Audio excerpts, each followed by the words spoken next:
Je remercie Dieu pour chaque fois qu'il me convainc.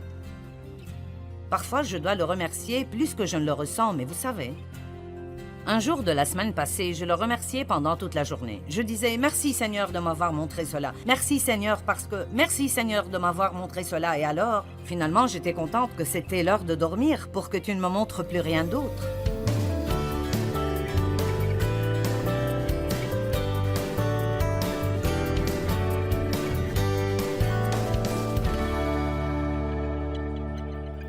Car c'est par la grâce que vous êtes sauvés, par la foi.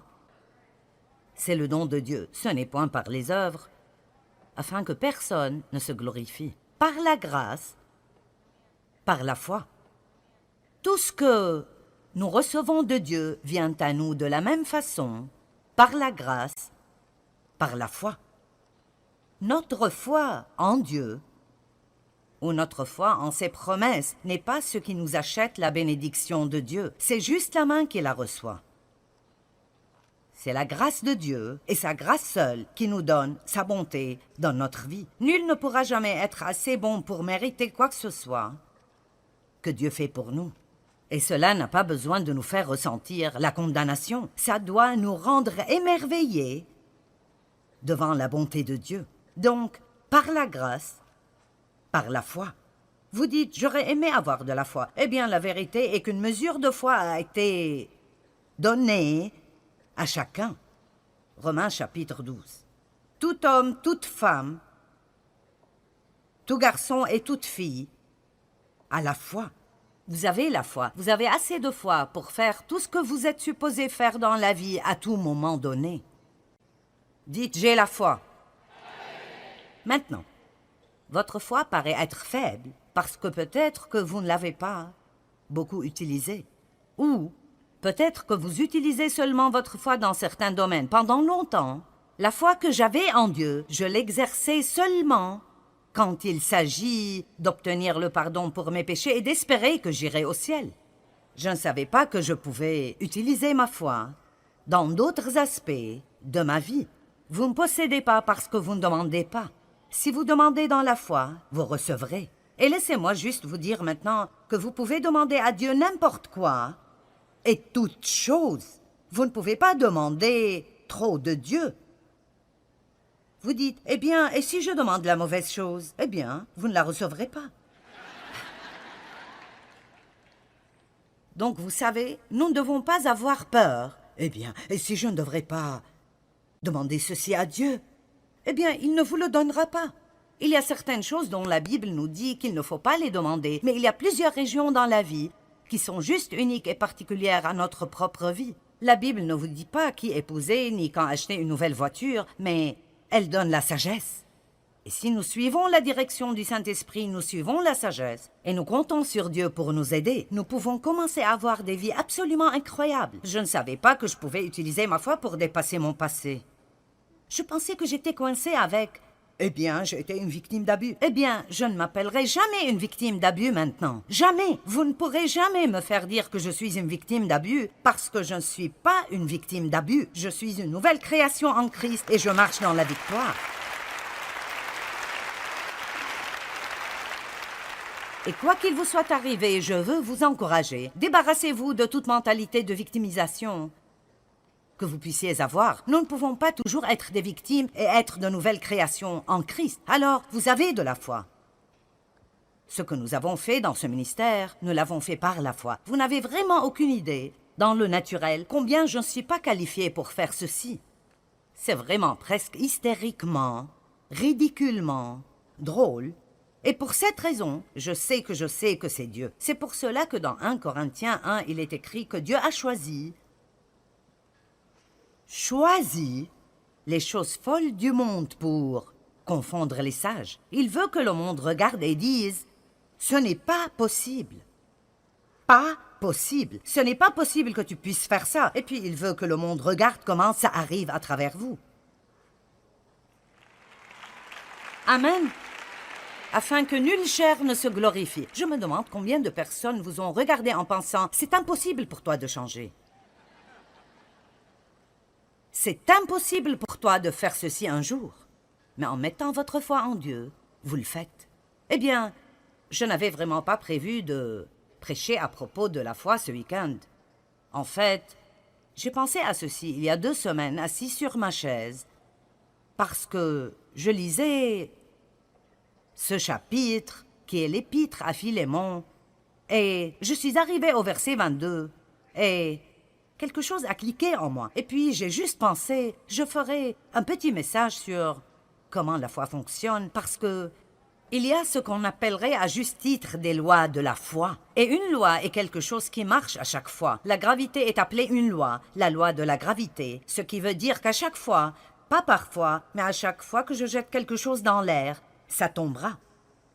Et donc il y a certaines lois de la foi, et ce que je veux dire est qu'il y a certaines façons par lesquelles la foi marchera, et d'autres par lesquelles la foi ne marchera pas. Et alors, comme vous avez la foi, dites « j'ai la foi ».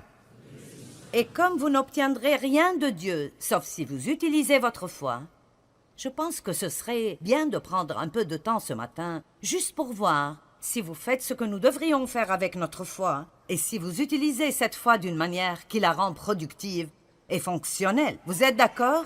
Ok. Maintenant, lisons donc Philémon 1, verset 22. Paul écrit à Philémon à propos d'un esclave qu'il avait nommé Onésime, et il s'était en fait enfui de chez Philémon, et Paul l'a rencontré. Et il est devenu un fils spirituel de Paul, et maintenant Paul allait le renvoyer chez Philémon. Et il voulait s'assurer que Philémon le recevra gracieusement et qu'il ne le punirait pas parce qu'il s'était enfui. Et c'est ce dont parle la partie majeure de l'épître. Mais après, Paul dit, et c'est très important, Paul était en prison quand il a écrit cette lettre, en prison, et il n'avait aucune idée de quand il sortirait de là. Mais il écrit à Philémon, et dans le verset 22, il dit « En même temps, prépare-moi un logement, dans l'attente de m'accueillir hospitalièrement, car j'espère, grâce à vos prières, vous être rendu ou recevoir la grâce de venir. » Nous voyons quelque chose de très important ici. D'abord, il dit « J'ai la foi que si vous priez pour moi, je sortirai d'ici et je pourrai venir vous visiter. » Donc, il avait la foi en la puissance de la prière et il croyait que, quand il prie ou si d'autres prient pour lui, cela ouvrira les portes pour qu'il soit libéré de la prison. Ne priez pas si vous n'allez pas prier dans la foi. Quand vous priez, ayez une foi simple comme les enfants pour que Dieu vous entende, mais aussi pour que Dieu vous donne soit ce que vous demandez, ou si vous demandez la mauvaise chose, il vous donnera quelque chose de mieux. Amen. Puis il dit, « Prépare-moi un logement en attendant ma visite. » Maintenant, je veux vous parler du pouvoir de l'attente. Parce que la foi devrait avoir une attente active et agressive qui va avec. Paul a dit « Priez pour moi. Je crois que je sortirai d'ici et je viendrai vous visiter. Alors commencez à me préparer une chambre. » Est-ce que quelqu'un voit ceci? Tu peux déjà commencer à me préparer une chambre parce qu'il était si certain qu'il allait pouvoir venir. Nous appelons les femmes enceintes des mamans en attente parce que nous savons ce que c'est que d'être enceinte. Eh bien, quand vous portez un désir, quand vous portez un but pour votre vie, ou quand vous portez un rêve d'être libre de tout lien, ou vous portez un rêve de faire quelque chose de grand pour Dieu, ou quoi que ce soit, mettre de l'ordre chez vous, ou voir votre mariage guérir, ou quoi que ce soit, ça doit être quelque chose que vous portez, mais vous devez vous y attendre. Amen? Vous y attendre. Beaucoup de personnes n'attendent rien, alors ils n'obtiennent rien. Beaucoup de personnes sont comme « nous attendrons de voir ce qui arrivera ». Ne vivez jamais avec une attitude comme « eh bien, nous attendrons de voir ce qui arrivera ». On ne sait jamais ce que Dieu fera. Vous ne pouvez pas vous attendre à trop. Dans Ésaïe chapitre 30, verset 18, c'est un verset magnifique que j'ai découvert il y a plusieurs années. Et essentiellement, la Bible dit dans Ésaïe 30, 18, « L'Éternel attend le moment de vous faire grâce et il se lèvera pour vous manifester sa compassion. » Cela signifie que Dieu attend une opportunité d'être bon envers vous. Voyez-vous cela? L'Éternel attend ardemment, et le mot « attend » veut dire « espère, cherche à et désire » de vous faire grâce, et alors il se lèvera pour vous manifester sa compassion et vous faire miséricorde. Car l'Éternel est un Dieu juste, béni, heureux, privilégié, et enviable sont tous ceux qui espèrent en lui, qui attendent et cherchent et désirent Dieu et sa victoire, etc. Donc, la simplicité de ceci est, au cas où vous l'avez manqué, que Dieu est assis sur son trône au ciel et il cherche, désire et attend quelqu'un pour être bon avec lui, mais il ne peut être bon que pour quelqu'un qui espère en lui, le cherche, le désire et s'attend à ce qu'il soit bon envers lui. Si vous pouvez juste vous approprier cette chose, c'est assez pour faire une grande différence dans votre vie. Parce que, laissez-moi vous le dire, à quoi vous attendez-vous? Plus de ce que vous aviez dans le passé? Plus de problèmes? Plus de déceptions? Vous vous attendez à être licencié au travail parce qu'il y a des licenciements? Et même, attendez-vous à ce que Dieu vous donne un meilleur travail que celui que vous avez perdu? Et n'attendez pas d'être dans les problèmes jusqu'au cou. Commencez à espérer maintenant. Et pour aller plus loin, laissez-moi vous dire que vous devez déclarer votre attente. Quand vous êtes plein d'attente, vous parlez de ce à quoi vous vous attendez. Vous ne parlez pas de ce que vous avez. Que quelqu'un écoute cela et le comprenne. Psaume 27, 14. Psaume 27, 14. Attends-toi donc à l'Éternel et espère en lui. Sois fort et affermis ton courage, que ton cœur soit vaillant et endurant. Oui, attends-toi à l'Éternel et espère en lui. Que tout le monde dise « je m'attends ». Maintenant, nous parlons beaucoup d'Ésaïe 40, 31, et dès que je commencerai à le citer, vous le reconnaîtrez tous. Les gens applaudissent quand on cite ce verset. Mais ceux qui comptent sur l'Éternel renouvellent leur force. Ils prennent leur envol comme de jeunes aigles. Sans se lasser, ils courent, ils marchent en avant et ne s'épuisent pas. Nous devons penser que c'est comme...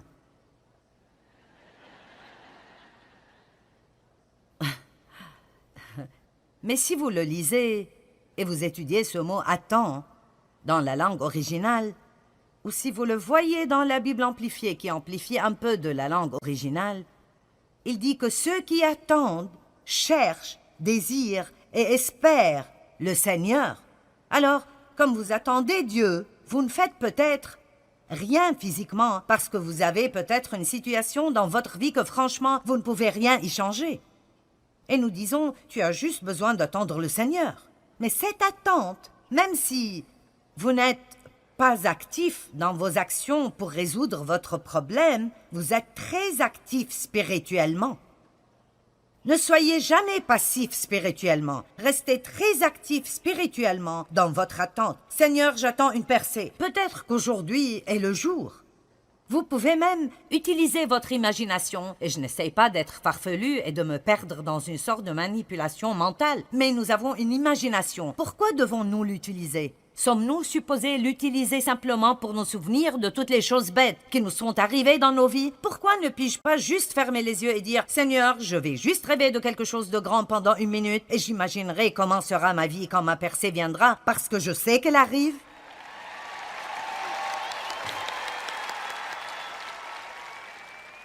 Amen. Donc, la foi est pleine d'espérance. Numéro 2, nous devons comprendre que la foi est la seule chose qui plaît à Dieu. Hébreux 11:6. Sans la foi, il est impossible d'être agréable à Dieu, car il faut que celui qui s'approche de Dieu croit que Dieu existe. Et j'aime vraiment la deuxième partie du verset. Et qu'il est le rémunérateur de ceux qui le cherchent ardemment. Maintenant, Dieu ne veut pas que vous croyiez juste qu'il existe, mais il veut que vous croyiez agressivement que si vous étudiez la parole et vous cherchez Dieu et vous priez d'une façon régulière et vous demeurez en Dieu, vous vous attendez à une récompense. Parce que si vous servez Dieu, le jour de paye vient toujours. Amen. Juste comme vous attendez un jour de paye le vendredi ou 2 fois par semaine ou 1 fois ou 2 fois par mois ou d'après la façon dont vous êtes payé, nous attendons ce jour de paye. Eh bien, nous devons attendre une récompense de Dieu parce que si vous étudiez ce mot récompense, Dieu promet encore et encore et encore dans la Bible que si vous faites la bonne chose et vous prenez les bonnes décisions, que nous allons recevoir une récompense dans nos vies. Peut-être que certains de vous sont dans une période de semaille dans votre vie. Eh bien, les périodes de semaille et de labour ne sont pas si captivantes. Mais un fermier ne sème jamais sans avoir une récolte en tête. Il sème parce qu'il s'attend à une récolte. Il ne sort pas pour labourer et enlever les pierres et planter les graines et arroser ce jardin en pensant « Eh bien, je ne sais pas, je ne sais pas. » Non, il attend une récolte et nous devons semer dans l'espérance. C'est pour cela que même si nous ne donnons pas, nous ne devons jamais donner financièrement au royaume de Dieu juste pour recevoir quelque chose. Ce n'est pas une bonne motivation pour le don. Nous devons donner pour que quelqu'un soit béni et pour honorer Dieu, mais nous devons toujours semer avec espérance, en ayant la foi que puisque je suis obéissant de faire ce que Dieu m'a donné de faire, alors je peux lui faire confiance de répondre à tous mes besoins selon ses richesses dans la gloire en Jésus-Christ. Le don est simplement intelligent parce que vous semez dans votre futur. Sans la foi, il est impossible de plaire à Dieu. Nos actes accomplis sans la foi ne plaisent pas à Dieu. C'est seulement ce que nous faisons dans la foi. Et cela veut dire qu'on croit de tout nos cœurs que Dieu nous a demandé de le faire. C'est ce que nous faisons dans la foi pour le glorifier, qui lui plaît. Romains 14, 23, « Tout ce qui n'est pas le produit d'une conviction est péché. » Si vous prenez du temps pour penser à cela, ça peut vous tomber dessus. Tout, quoi que je fasse, que je ne fais pas dans la foi, est péché. L'inquiétude est un péché. La peur est un péché. Combien d'entre vous se plaignent dans la foi? Alors cela veut dire que le fait de se plaindre n'est pas juste un « c'est un péché ». Et c'est pour cela que régulièrement nous devons dire « Merci Jésus, parce que tu m'as pardonné tous mes péchés et je peux être continuellement purifié par le sang de Jésus-Christ. » Amen. Alléluia. N'épousez pas quelqu'un si vous n'êtes pas vraiment dans la foi à ce propos. Vous savez, je me suis mariée la première fois quand j'avais 18 ans parce que... Et je savais tout au fond de moi-même que c'était une erreur. Mais parce que mon père a abusé de moi, sexuellement, je pensais que personne ne voudrait jamais de moi. Alors j'ai pris la première opportunité qui s'est présentée. Je pense que beaucoup de gens font cela. Ils sont si désespérés, ils ont peur de ne jamais avoir personne ou ils essayent de se débarrasser de ces sentiments de solitude qu'ils ont. Alors ils font quelque chose sans avoir la paix. Et puis ils souffrent pendant de nombreuses années.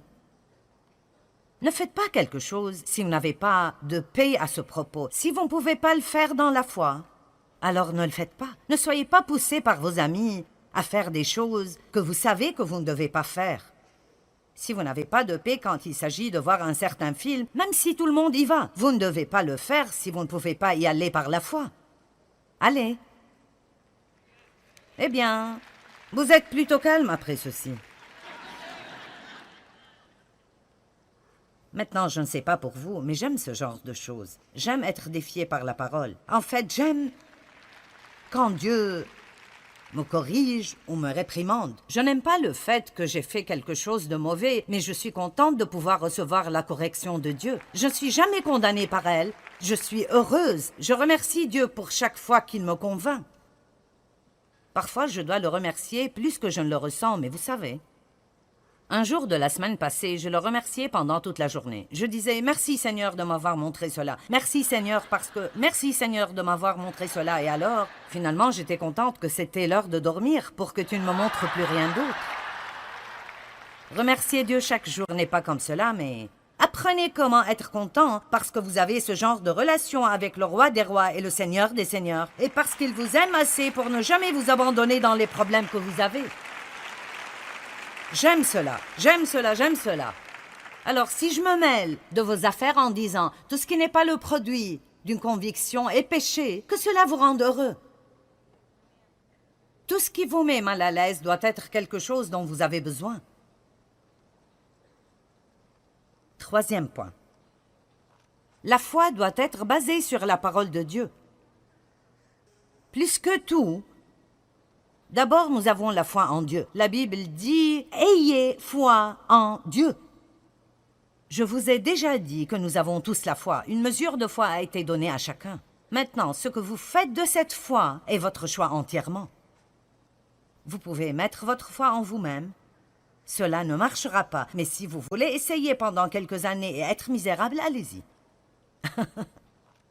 Vous pouvez mettre toute votre foi en des personnes. Et je ne dis pas que nous ne devrions pas faire confiance aux gens, mais je peux vous dire que les gens vous décevront. Nous n'avons pas la capacité de ne pas nous décevoir l'un l'autre car nous ne sommes pas parfaits. Alors, ne donnez pas aux gens la confiance qui appartient seulement à Dieu. Vous pouvez faire confiance à certains, mais n'allez pas trop loin parce qu'au moment où vous regardez quelqu'un et vous pensez « tu ne me feras jamais de mal », maintenant vous avez des problèmes. Ne mettez pas votre foi en le système du monde. Soyez sûr de dépendre de Dieu. Dépendez de Dieu. Notre pays est grand parce que les hommes et les femmes qui sont venus ici dépendaient de Dieu. Et dans notre nation, nous devons retourner à dépendre de Dieu. La politique sans Dieu est une chose dangereuse. La foi doit être bien basée. Tout d'abord, vous mettez votre foi en Dieu.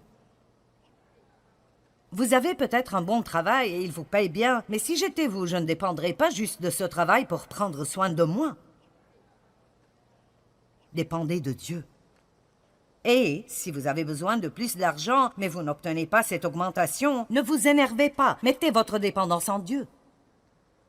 Souvent, nous comptons sur la mauvaise source pour qu'elle prenne soin de nous et nous devons toujours regarder vers Dieu. Et si vous allez vers Dieu et Dieu veut que la compagnie vous donne une augmentation, il s'en occupera. Mais s'il veut vous donner d'une autre façon, maintenant parce que vous avez mis votre foi en lui, vous avez ouvert cette grande porte de plusieurs opportunités pour que Dieu vous bénisse.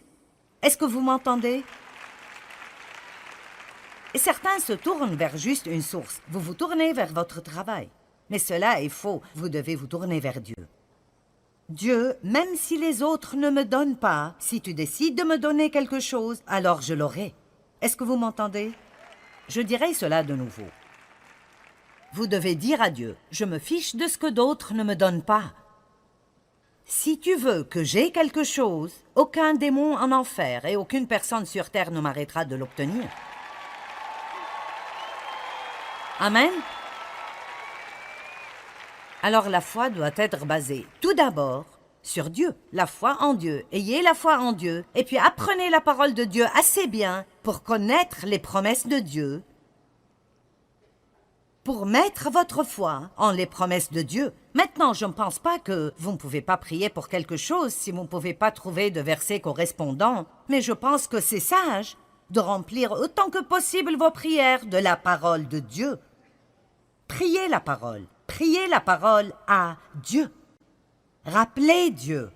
D'autres prophètes l'ont fait. Ils rappelaient Dieu tout le temps de ce qu'il a dit. Et vous devez dire, Dieu, tu m'as promis que tu pourvoirais à tous nos besoins et je m'attends à ce que tu fasses cela. Merci pour cela.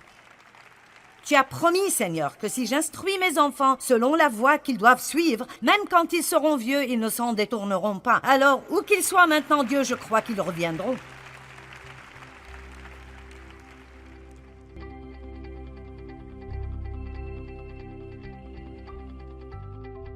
Eh bien, la Bible dit que Dieu a donné à chacun une mesure de foi. Et vous savez, plus nous utilisons cette foi, plus elle grandira. Et aussi, nous avons sa grâce qui nous aide. À chaque fois que nous agissons dans la foi, sa grâce, sa puissance et sa capacité viennent à nous pour nous aider à être efficaces dans tout domaine de notre vie. Vous savez, je pense que nous avons besoin d'apprendre autant que nous le pouvons à propos de la grâce parce que la grâce est phénoménalement incroyable. La grâce est la puissance de Dieu qui vient à nous gratuitement et nous rend capables de faire ce que nous avons besoin de faire dans la vie sans aucune lutte, fatigue ou effort de notre côté. La grâce est ce qui nous sauve. La grâce nous pardonne. La grâce nous offre la miséricorde. La grâce est vraiment incroyable.